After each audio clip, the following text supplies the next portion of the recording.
Hey, the PMP exam is one of the most difficult tests for professionals, and we've heard this from everyone. But not to worry, you have a coach who eats the PMBOK for lunch. Here he is to set the record straight for you, your friend Phill. Hello, my fellow project managers. How you doing? I hope you're doing great. This morning, I had no idea I was going to walk into another professional exam. Now, I need to share some of my track record with you just to illustrate how sporadic I take these certifications. I decided on a whim to take the Prince 2 exam. That same day, went in, took it, passed it. No prior preparation. The same thing today. Woke up, had no idea. Well, let me say, carried sleep over because I just got done with a very strenuous project. And at 7 this morning, I had no idea that I was going to take the PSM exam today. But as usual, I decided to browse projectmanagement.com. This is why I tell you guys, go to projectmanagement.com. You're going to find stuff to inspire you there. So I got inspired after reading a post that a project manager just like you and I put up about an exam called the ASM exam. And within the thread, there were other comments about how difficult the PSM was. Now, those of you who've been following the channel, you know we've been putting together Agile training and so on. So Roy, our trainer, my buddy, had talked about how hard the PSM was. So on seeing this post, I thought, you know what? It's probably time to take this exam. Go to Ken's website, scrum.org, pay the money, take the exam. And I didn't even give it two thoughts. I immediately went to Ken's website, scrum.org, paid $150, and waited to get confirmation email, and that's it. And that's how you need to do it sometimes. Otherwise, you will never do it. So I decided to go ahead and take it. I'm going to share with you the outcome and what exactly happened. So I'm going to share with you just a few slides today to give you some guidance if you have been thinking about taking an Agile exam, because you do know Agile is here to stay. It's not going anywhere. And for anyone that has not taken an Agile exam, I would like to encourage them to think of doing that. And there are many options out there. The PSM is an option I've been looking at for a while, but today, when I took it, I really understood why Roy said it was a hard exam. Trust me, it is a crazy exam. So I call this the Battle of the Agile Certs. And of course, you can tell from what you're seeing on the screen, I was successful in tackling the test. But I will share with you a few ideas on how exactly I was able to do this. So I call it the Battle of the Agile Certs because CSM, PSM, and ACP, they're all kind of struggling for market dominance. But one thing is for sure, though, and I know people have their own ideas about this, but I really respect what Ken and Jeff have done in putting Scrum on the map for free. Ken Schwaber, Jeff Sutherland, both of them, what they have done, it's hard to find many other things to compare, because they could have made this a cash cow and selfishly kept it and made it such that it wasn't open to the world, but they made it open to the world. And Scrum is the most widely used Agile approach. So I started thinking, I'm like, doesn't it make sense to take an exam that one of the co-creators of Scrum actually wrote? If you feel you know it, go do it. And I'd been contemplating doing it, I should. So Ken's website, please, if you haven't gone to scrum.org, shameless plug, non-shameless, I don't know, but you need to check Ken's site out. I've actually sent a number of people to Ken's site to check out his assessments, because they are also very helpful if you're taking the PMI-ACP exam, for you to really test your knowledge. Test your knowledge. If you know it, you'll be able to sail through. If your Scrum knowledge is kind of off, it's very easy to fail the PSM exam. Because if you've got half-baked Scrum, or you've got Scrum but, like Scrum but we don't do this piece and we do retrospectives this way, and we have 20 people on the team. If you do all that kind of goofy stuff, then you've got watered down Scrum, and it's easy to fail this exam if you've got watered down Scrum. So a huge shout out to Roy, our Agile coach, who has been training companies with Praizion, and he's an independent coach as well. But a huge shout out to Roy for the inspiration. Those of you on the Saturday class, I know you're laughing your heads off now, because you probably would have guessed Phil's been drinking the Kool-Aid from Roy. I have. Roy has been an influence, and that's one of the motivators. But anyway, the Battle of the Agile Certs. So you already know me. Let's talk about Agile. Agile facts. Organizations increasingly embrace Agile as a technique for managing projects. A full 71% of organizations report using Agile approaches for their projects, sometimes, often, or always. So if you're a PMP, you're certified already, you're CAPM, you might want to begin thinking about this, because the time will come when Agile becomes even more and more dominant. So take a look. 71% of organizations report using Agile approaches. So my question to you is, why wouldn't you take a cert that is an Agile cert? You should. You should go for an Agile certification. You absolutely should. Sharon Joy, my friend, how are you? I don't have my specs, but I see that you wrote something. What are your insights and thoughts on... Don't let the gremlins out, Sharon Joy, because I will go there.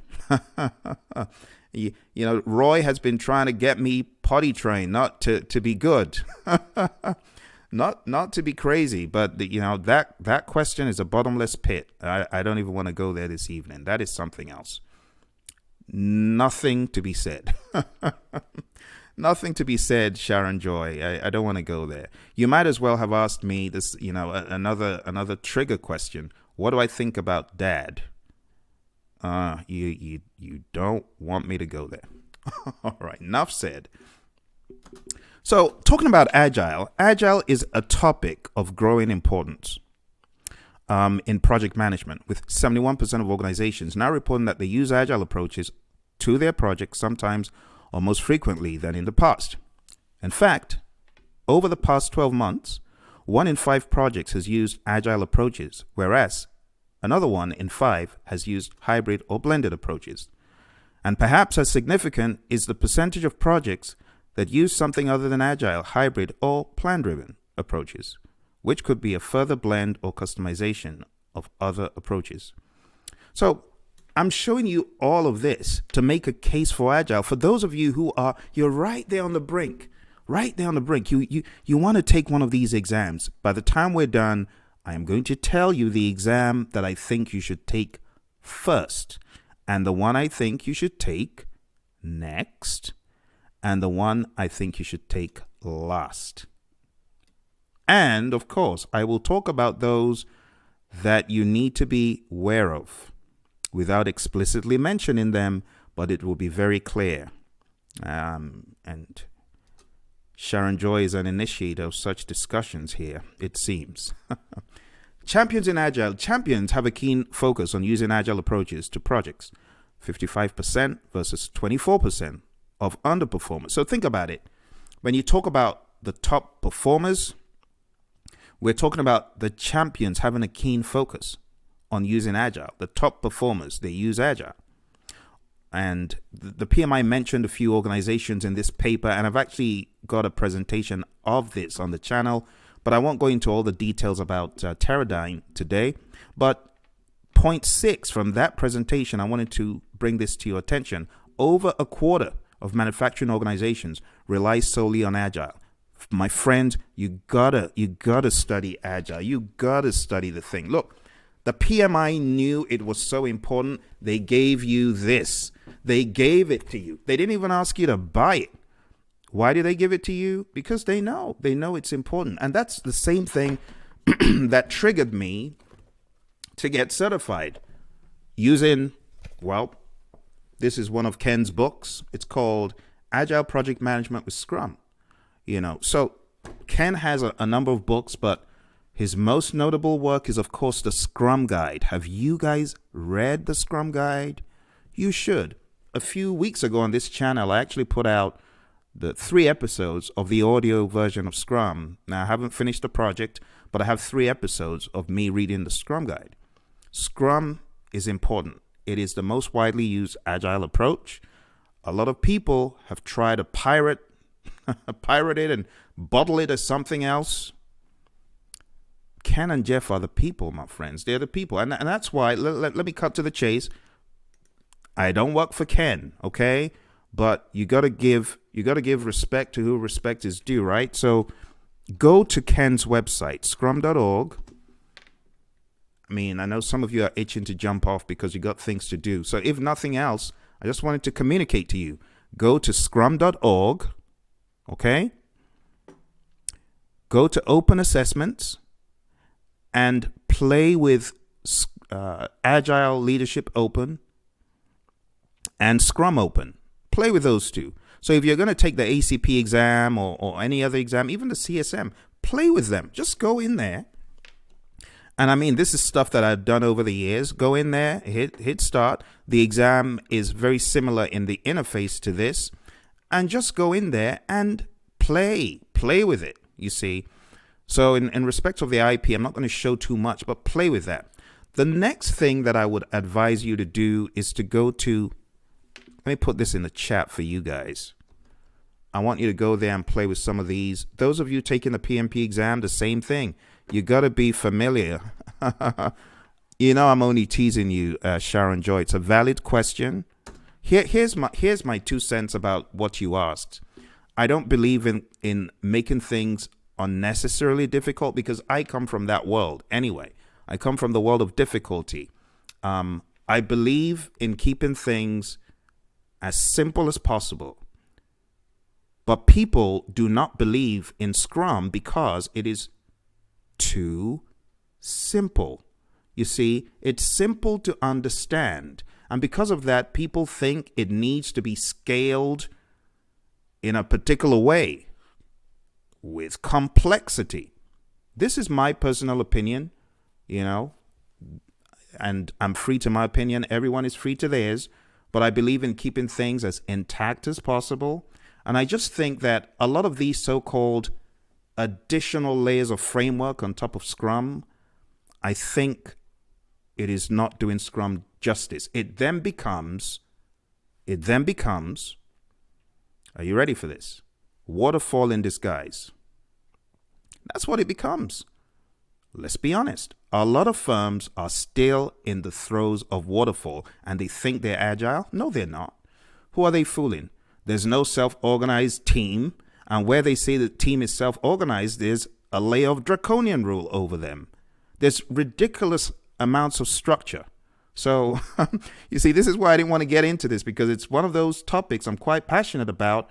I believe in being as transparent as possible, because Agile can change organizations.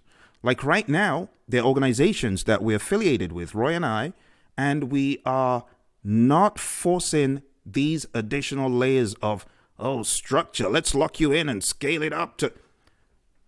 It's wrong. It's wrong. It's wrong. And I've got my own personal opinions about it, but I think Scrum should be left as transparent as possible, without giving additional layers and layers of scaffolding that makes you dizzy, So that's my own 2 cents. I have my own opinion. I know those who are deep in the world of Agile, they may have other opinions, depending on if they're to the left or the right, because we've got Agile politics. Those of you deep in the world of Agile who go way back into the Scrum Alliance, and yeah, there's a history. There's a history of politics in the world of Agile. So let me leave it alone. Let me leave it alone. Krishnan, how are you? Krishnan says, Phill, what are your views of certification from Scrum Alliance? I have finished CSM and CSPO. Well done. Awesome. That is the way to go. That is the way to go. I have my views about there are many bogus certifications in the world of Scrum and Agile. But if I was going to tell you the three entities right now that I would subscribe to, it would be one, the Scrum Alliance, okay, first. But on top of the Scrum Alliance, because the very co-creator of Scrum has created this vehicle to test knowledge, and trust me, the PSM is the more difficult of the two. The CSM is not hard. I remember getting done with my CSM class, and the PMI Phoenix chapter put together the CSM class. And I remember getting done with it, and I told my instructor, Tom Mellor, I said, Tom, I'm going for it. He was like, yeah, go for it. And I sat down there in class and polished it up. And you guys who have taken the CSM, you know that it's not that much of a challenge. The PSM, on the other hand, is crazy. And it's in the slides I'm going to show you tonight, but it's 80 questions in 60 minutes. That is pretty aggressive. So you cannot even afford to spend a minute on some questions. So for me, I think I had 50 questions left at 30 minutes. 30 minutes. So midway in, I had only answered 30 questions. I'm like, Phill, this is beginning to look like your PMP again. So anyway, long story short, if you've done the CSM and the CSPO, my challenge to you, Krishnan, I would say, go read the Scrum Guide, do whatever you need to do, beef up your knowledge. I'm going to show you what the PSM exam is made of. But if you are a CSM, I want to challenge you. Can you pass Ken's exam? Can you pass Ken? Ken's exam is wild. Ken is a wild person, man. That exam is something else.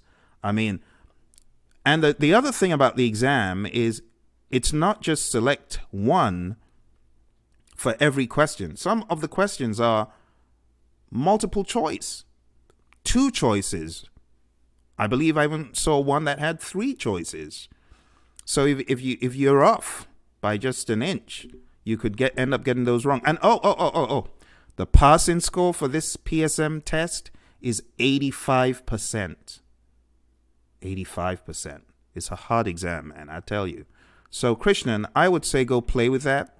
Go play with it. See what happens. Yes, Sharon Joy, indeed. Sharon Joy says, so for an Agile newbie, yes, Sharon Joy, definitely.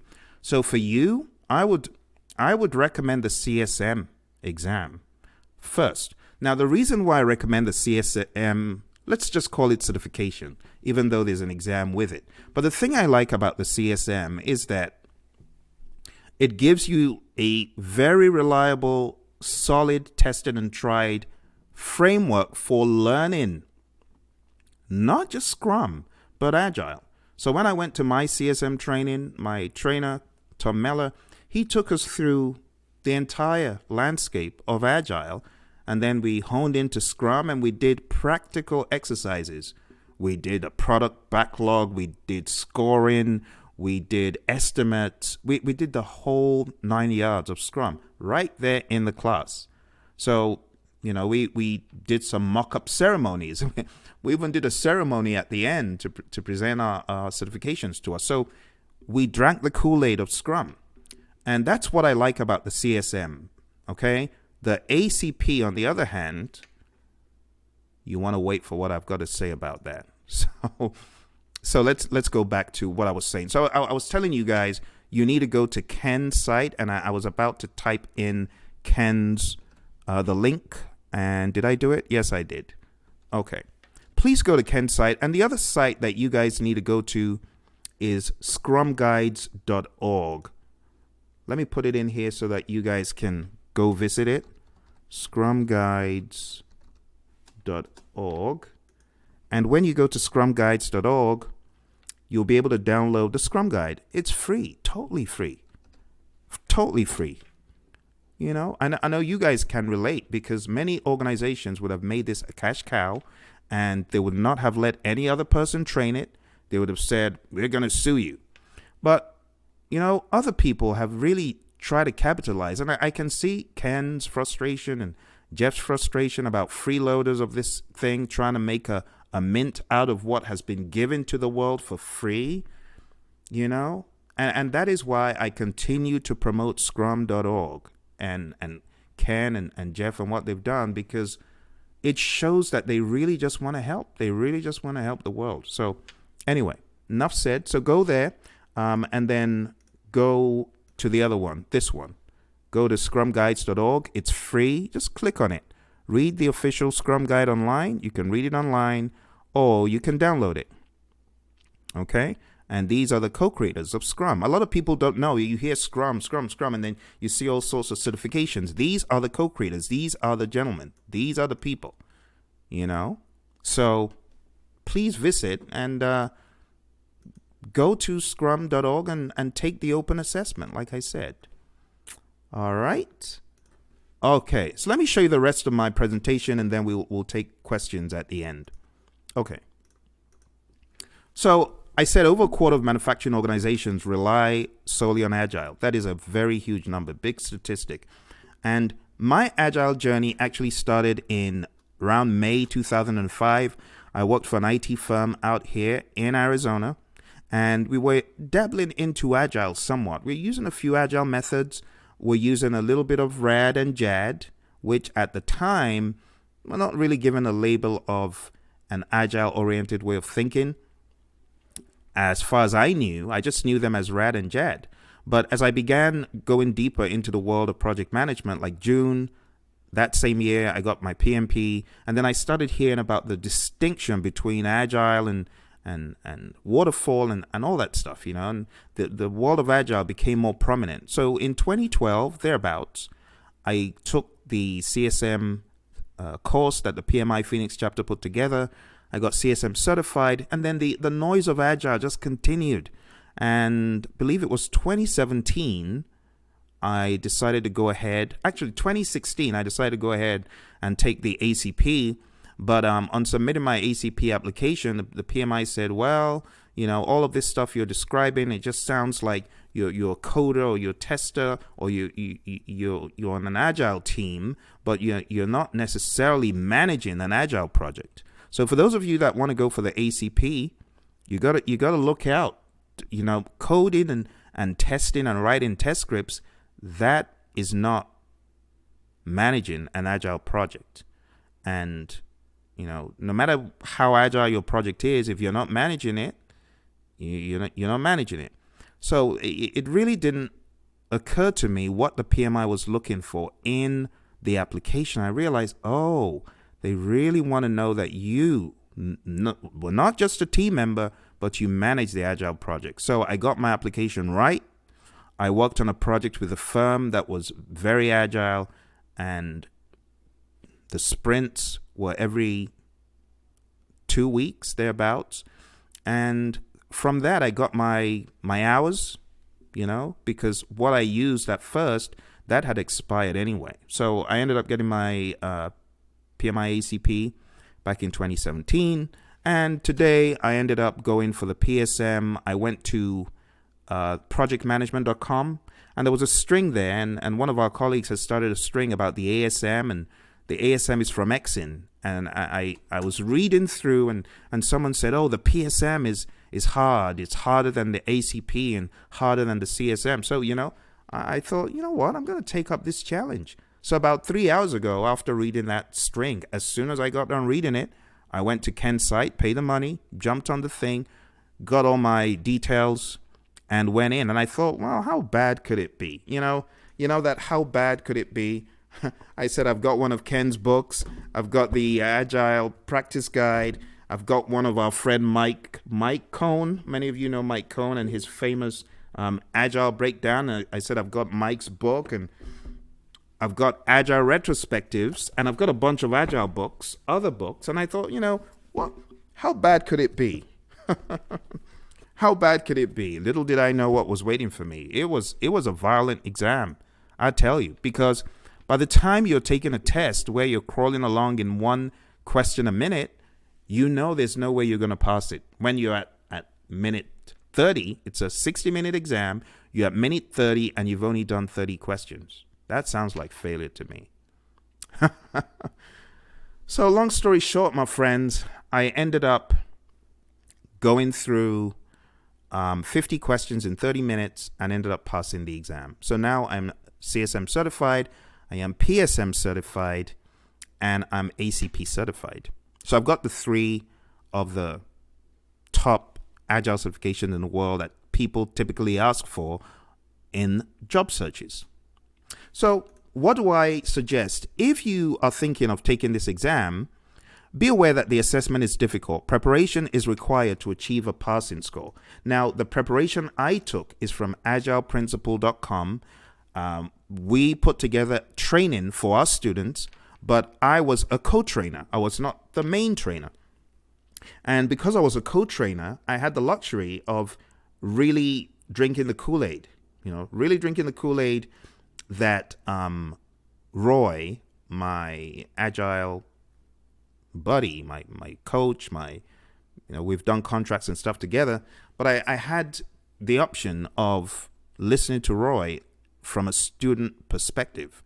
So over the past 2 weeks, and those of you in the PMP training that we're doing right now on PM Succeed, you were there with me. You were there. So I know to you, it looked like I was grilling you on questions, but no, I was drinking the Kool-Aid just as much as you were. So that was really what I went through over the past 2 weeks that gave me the confidence to say, you know what, I can do this. I've been drinking the Kool-Aid for 2 weeks. And before that, those of you that were on the pilot training, just before the PMI came up with the pilot exam, you were also there with me. And that time we went through 4 weeks with Roy.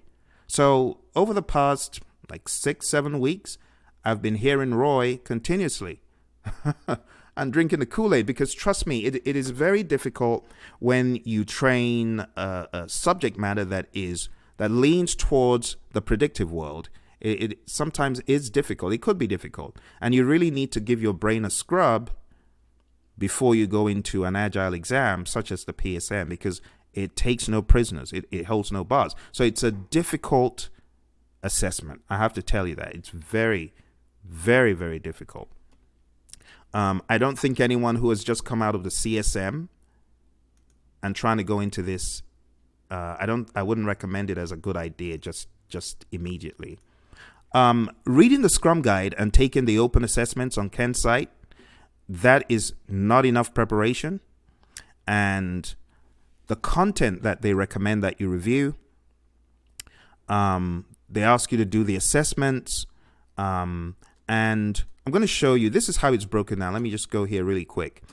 You have to do these things. So they're looking for understanding and applying the Scrum framework, developing people and teams, managing products with agility, developing and delivering products professionally, and evolving the Agile organization.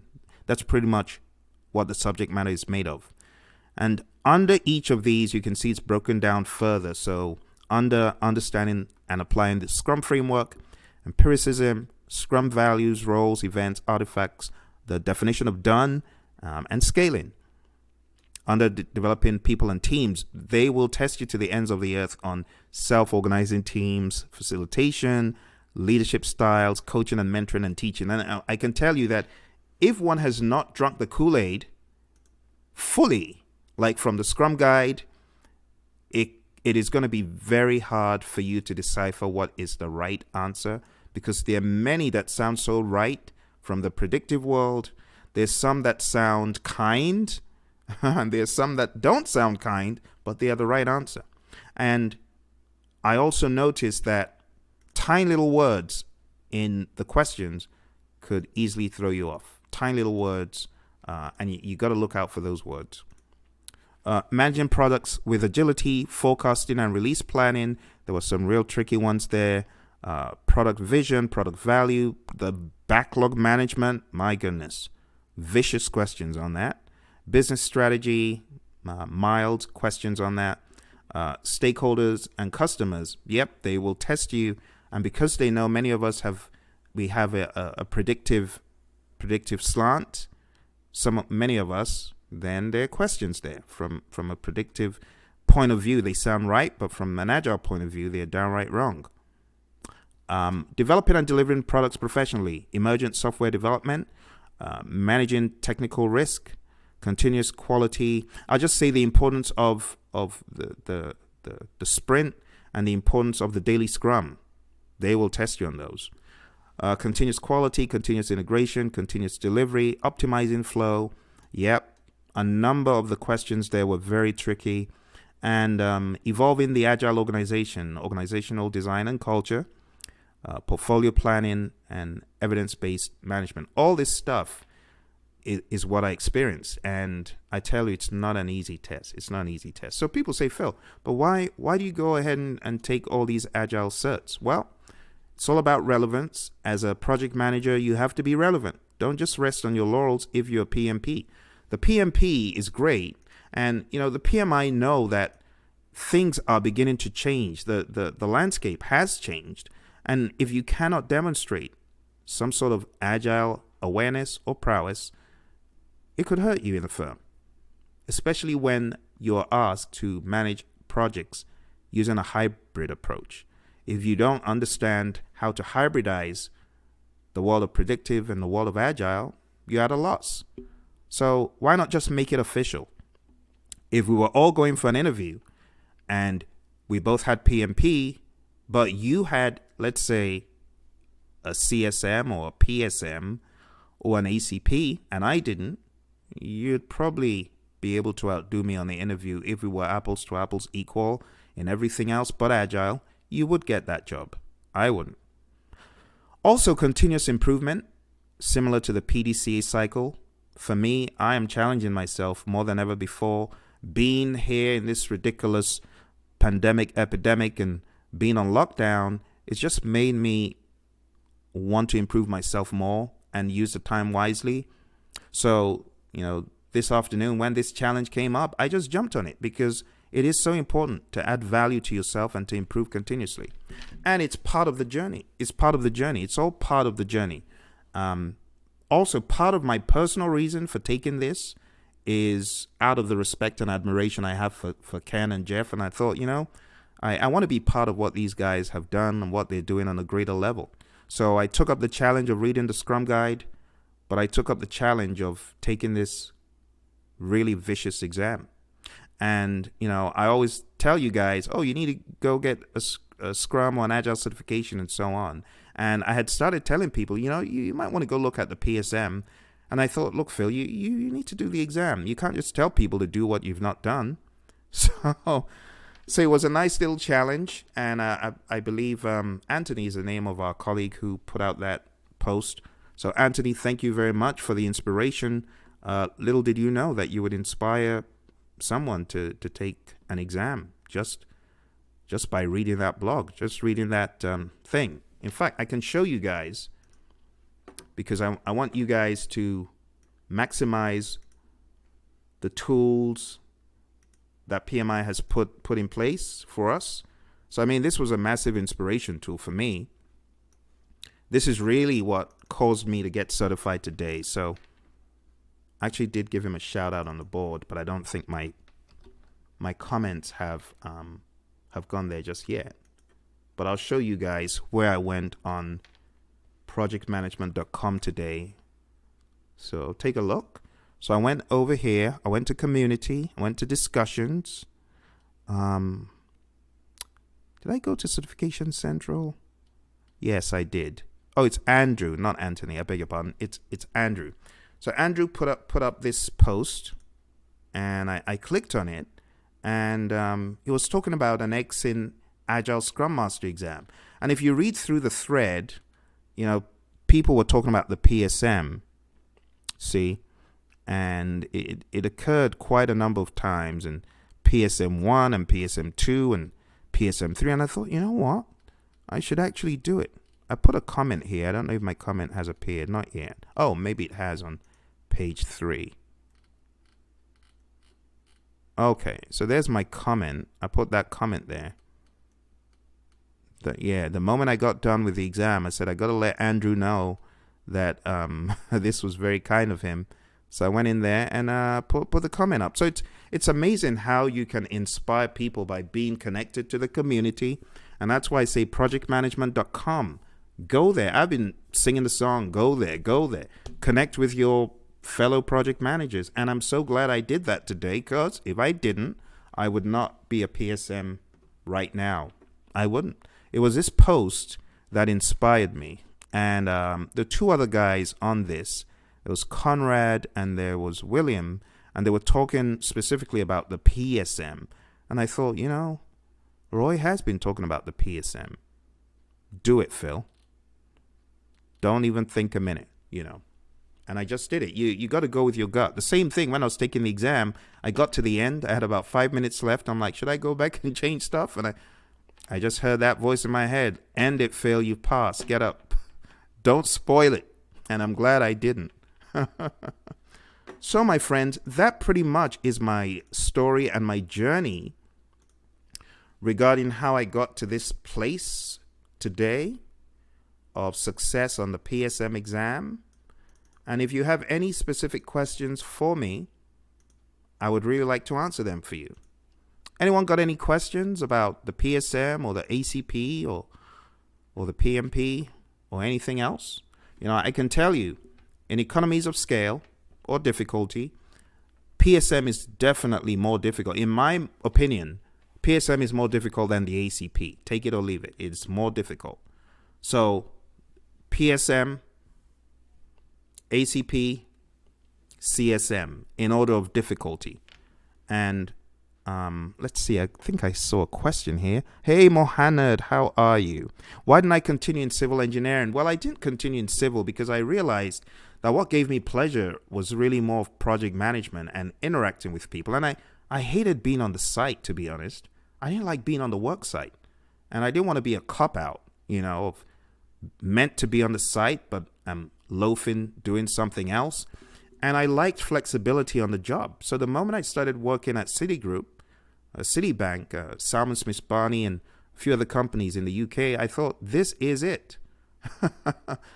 I like this. I want to be able to enjoy myself and have a break and chill out when I want. I want to grind all the way on the work site. But then I did work for a few engineering firms, but nonetheless, I did not like the structure that job put around me. I like a lot of risk-taking. I like meeting people. I like talking to people. I like doing what I like, what I want. So after paying my dues, I worked for a design firm, Optimus, out here. I worked for Brown and Caldwell out here. And I just said, that's it. I'm going to explore the world of project management. So I made the jump to IT. I had found IT to be more intriguing, to be honest. So around the turn of the millennium, I had started studying web design and started studying a little bit of HTML and JavaScript. And even though I wasn't a fantastic coder, I knew what to do with it to find my way around. And, my career just afforded me options of working in IT. So after working with Brown and Caldwell, as you saw on the timeline, I worked for a company out here that made software for the food industry. And after that, I went on a little assignment with General Dynamics. And after that, I went on a hiatus after getting PMP certified.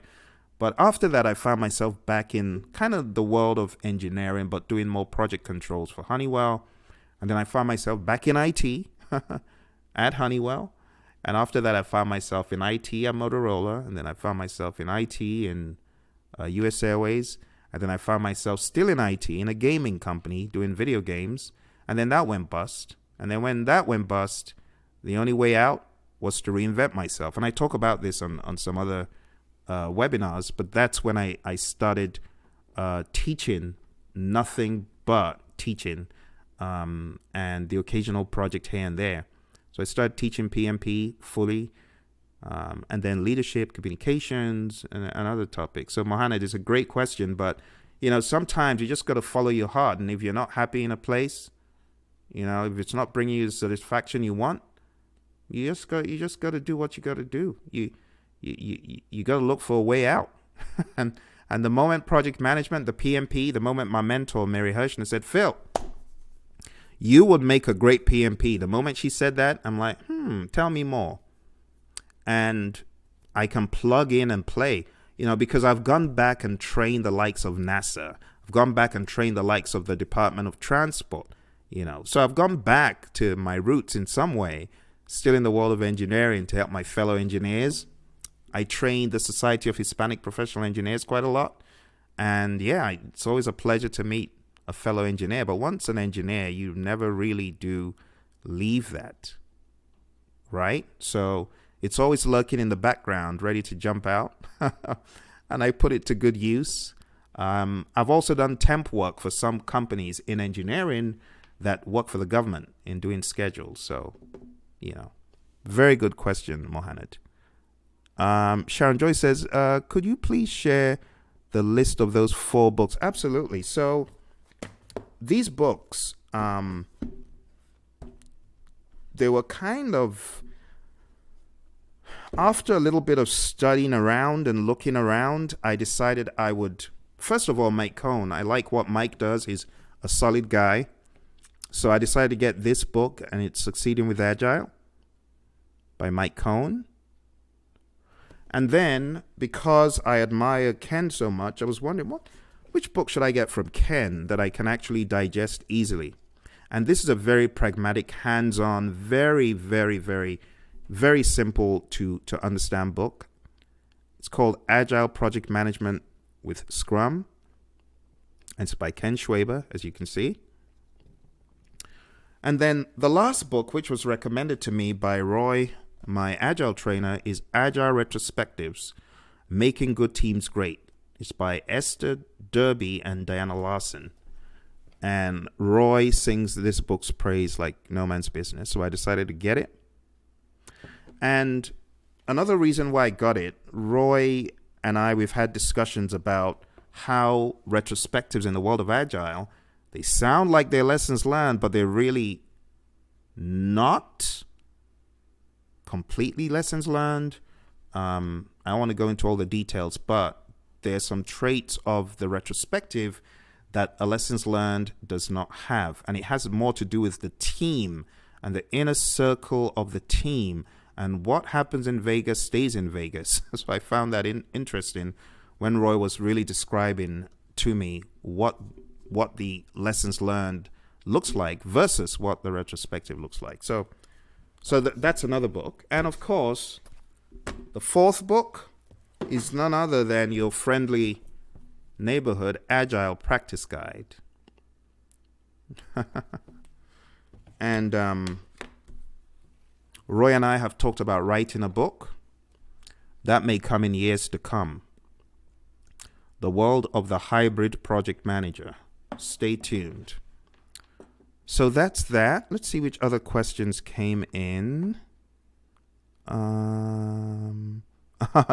Mohammed hated the site too. Oh, site work is hard.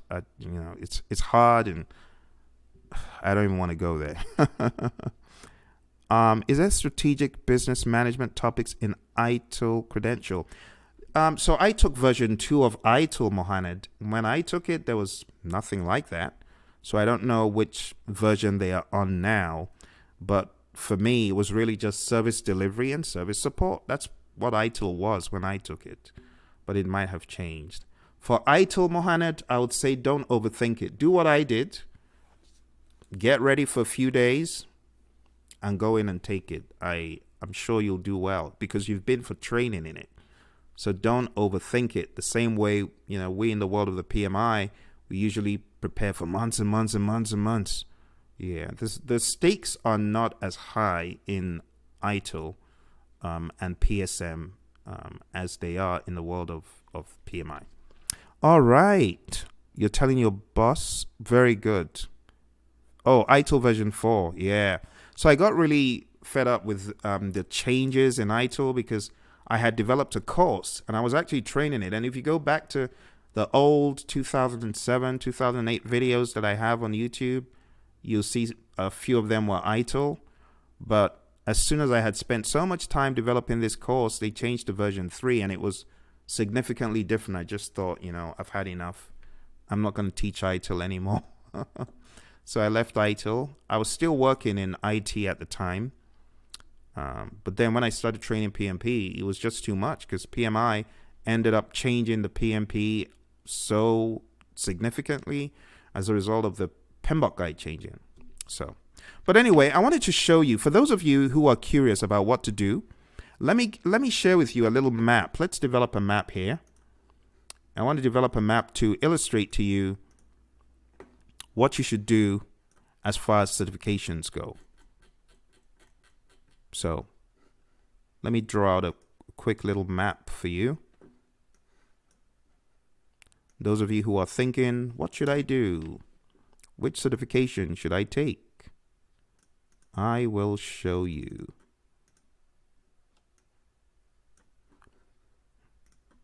All right, here we go.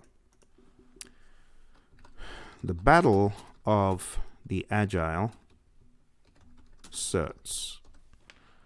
So, in my mind, the very first one you guys should do, you guess right, CSM. CSM. And I want you to do the CSM majorly because the PSM is just so, it is quite hard. It's quite hard. So here are other thoughts I have about this. Let me add one more column.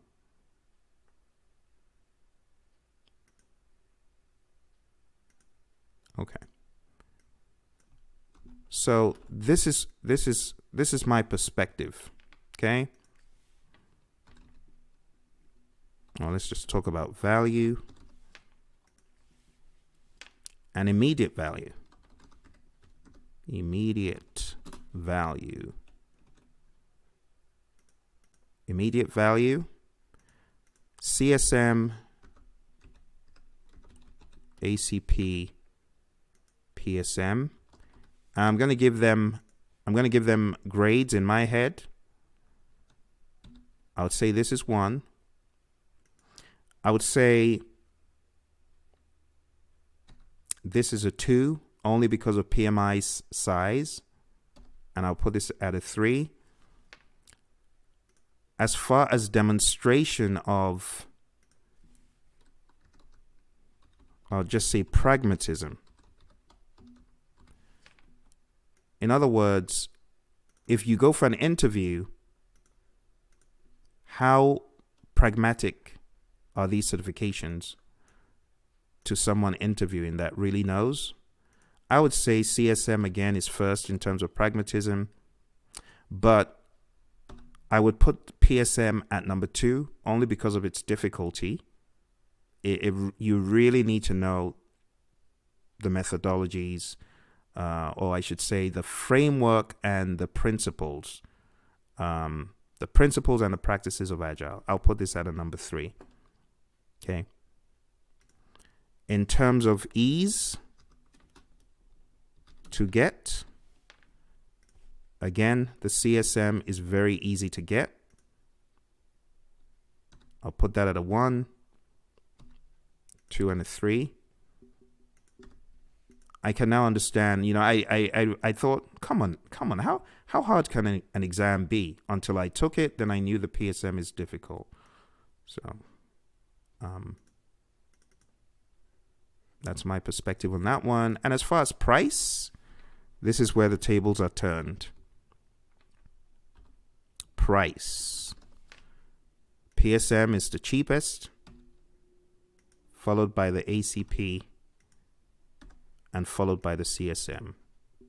CSM is very expensive because you must go for that course. All right. Are there any other variables you would like me to consider in this assessment? So let's decide on a course of action for you guys. You guys need to, 1, go for an Agile training course, know more about Agile. And 2, you need to go to Ken's site, download the Agile practice guide. Download the Scrum guide. What am I saying? Download the Scrum guide, read the Scrum guide, and take one of Ken's free assessments. And then take the CSM course and get CSM certified. And then, it's up to you. You can either go for some additional training in Agile and take the PSM, or if you want to go for the ACP. But this is the most dominant. And I'm going to show you why I'm saying it's the most dominant. So let me expand this so that you've got a very good picture of it. And this is my perspective, okay? This is not based on any research or market research or whatever. But I do stay tuned to the marketplace, and people pretty much put it in this fashion as well. See. So I always like to back up whatever I'm thinking about with a practical illustration. So if we go to the key websites that are out there for job searches, and let's go to monster.com and put in CSM and Scrum and take a look at what it kicks back to you. So you can see you have a combination of things. Kanban is there as well. Kanban Guru is not a cert. It just means you're good with Kanban. Sharon Joy asked the question about SAFe, but I don't even want to go there tonight. But it's predominantly CSM, as you can see. CSM predominantly in many of these. Scrum Master, let's see what they're looking for. CSM, there you go. See it? Scrum Master certification. It gives you an immediate inroad to companies. Even if it's to get a number of interviews, it does give you that. Now, if we do a similar search, let's do another search, and let's search for PSM and Scrum, and let's see what comes up, if anything. So there we go, PSM1, you see that? First level Scrum Master certification, CSM or PSM1. See that?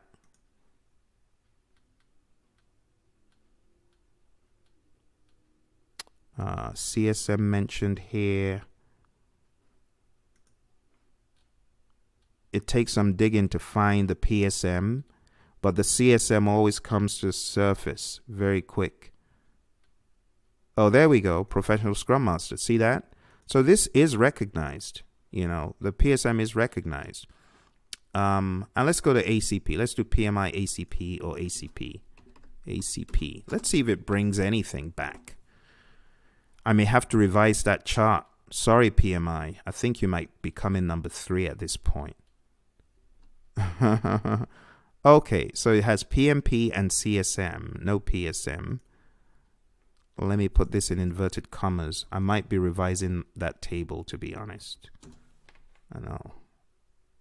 My friends at PMI may not be very happy, but it is what it is. You see, we're just seeing CSM and PMP in a lot of these. See that? And I know this is just one state. Oh, there we go. Okay, ACP is there on the map. I would probably put it at a tie because the PSM is, it appears to be right. Oh, there we go. ACP, CSM, ACP a plus. So I like to debate that and go back and revise it, and to be fair, I would make that a tie. So I'm going to make an edit on the fly, and I'm going to make them tie at number 2 for immediate value. Let's do that. Immediate value. Let's give them both a second position. So the PSM is a lot more formidable these days, and I can see why it's more formidable. It's a lot more formidable because it's a practical exam, and if you do not know Agile or Scrum, especially Scrum, there's no way you can pass the PSM. No way. You really need to know your stuff. But the CSM is still the most dominant. Okay? Any other questions before we hop off here for today? Does it make sense, all that I've been saying? Mohammed says, how do you manage customer expectation? That's a good question. BAS system asked me to ensure the customer understood the message. I'm curious to know the answer. Good question.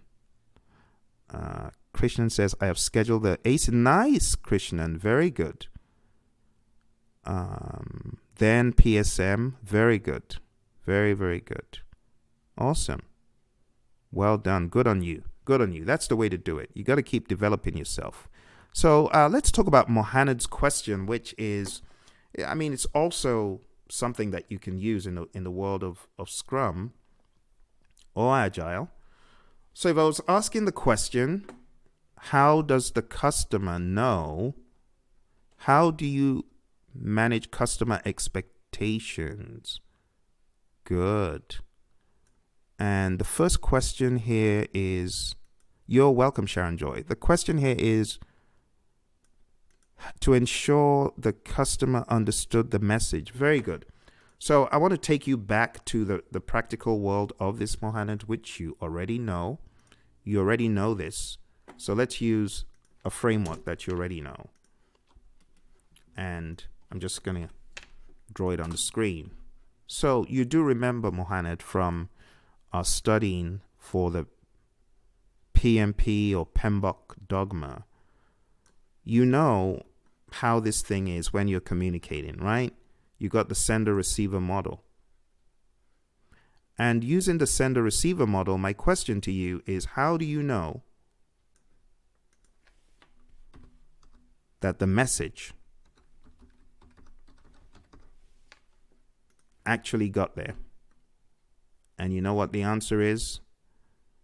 It's from the feedback message, right? You need to ensure that there is a feedback message coming from here to here. If you do not have the feedback message, then how are you going to know? Feedback. So without getting all PMBOK-ish about it, without a feedback message sent to you from the receiver, so you do remember the model, sender,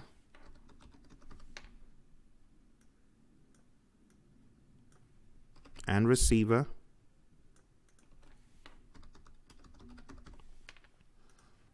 right?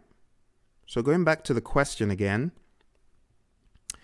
how to ensure the customer understood the message. It is by you ensuring that you get a feedback message. You cannot assume that they understand the message. And it's by you, one, doing this one thing first. This one thing, foolproof encoding. You got to encode the message in such a way that even a second grader would understand what you were trying to say. And then when you do that, the decoding is made simple. So you have to spend some good time encoding the message, and you also have to spend a good amount of time reducing the possibility of, you know what it is, noise, right? Noise.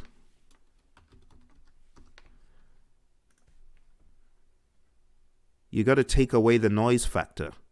So if you've spent time doing good encoding, you've reduced the noise through good encoding, the decoding is made simple, but then you also need to ensure that the feedback message is relayed back to you. And if the feedback message relayed back to you screams, I do not understand, then it means you need to do another round of encoding.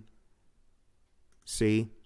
So if this individual is saying, I don't know what you're saying, I don't get it, it doesn't make sense, if that's the message they're sending to you, then you have a job to do. And that is to re-encode and go through the cycle again. So it really depends on how clueless the receiver is about the message. It might just be a small tweak, but if you don't ask the question, do you understand? Or if you don't get the feedback message, then you might be under the illusion that they understand when they don't. So that would be my 2 cents. It's really everything with communication. A lot of people don't understand or realize this, but a lot of the communication problems, they are as a result of the basic communication model not being followed effectively or not being thought of. Because if you spend time crafting your message and make it foolproof, right? It will be easier for your stakeholder to understand what it is. I hope that helps. I'm not sure what exactly they were expecting you to say, but that pretty much is it. And the second question is, how do you manage customer expectations and how do you manage customer requirements? It's kind of joined because an expectation is very similar to a requirement. It's an output, a result that they're looking for. So again, my 2 cents is to follow what we've learned in the world of the PMI. And I would say how to manage stakeholder expectations. And first of all, you want to identify your stakeholders, right? And you want to identify their specific requirements and expectations. You want to log them. You want to share with your team if you have one. And you want to have regular touch points with your stakeholders. You also want to have reminders of any commitments or actions to effectively manage their engagement.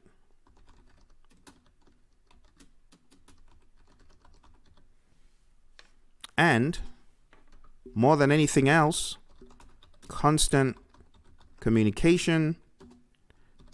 I call it a temperature check or gauge.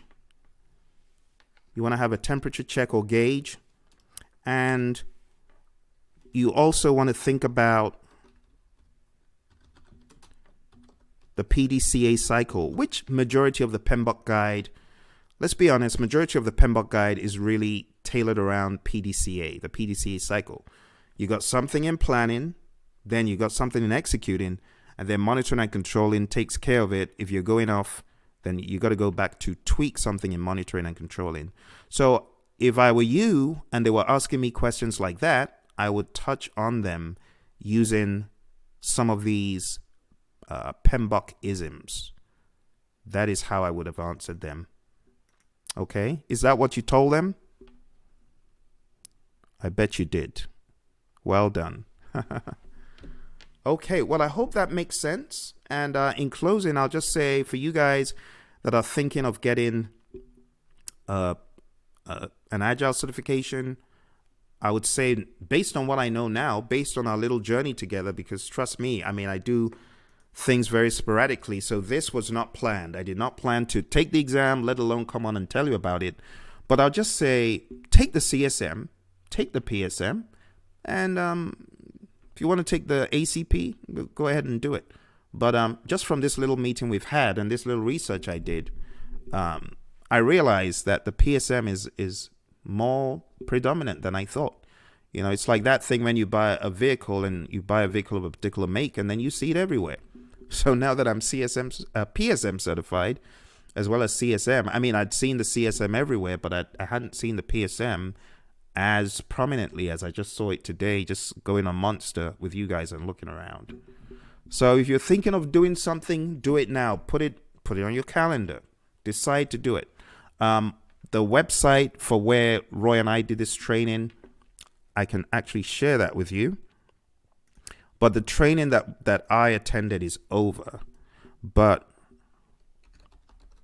agileprinciple.com is the website where we were accepting registrations for the training, and that inspired me to actually go take the thing. But if you guys are looking for a training course that can get you the nuts and bolts really quick, you can still go to this link. I'll share this link.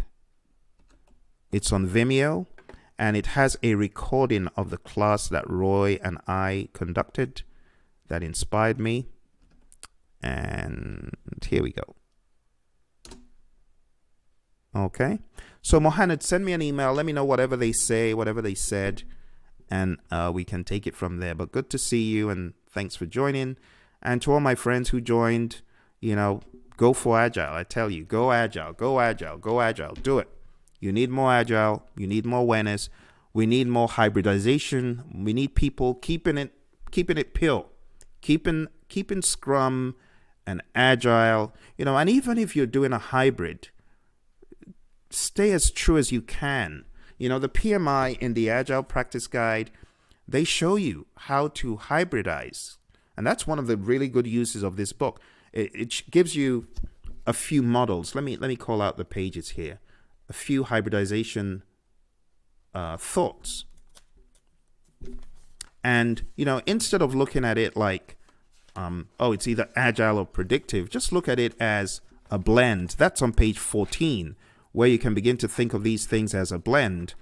But then the PMI has some pretty interesting images here on page 27.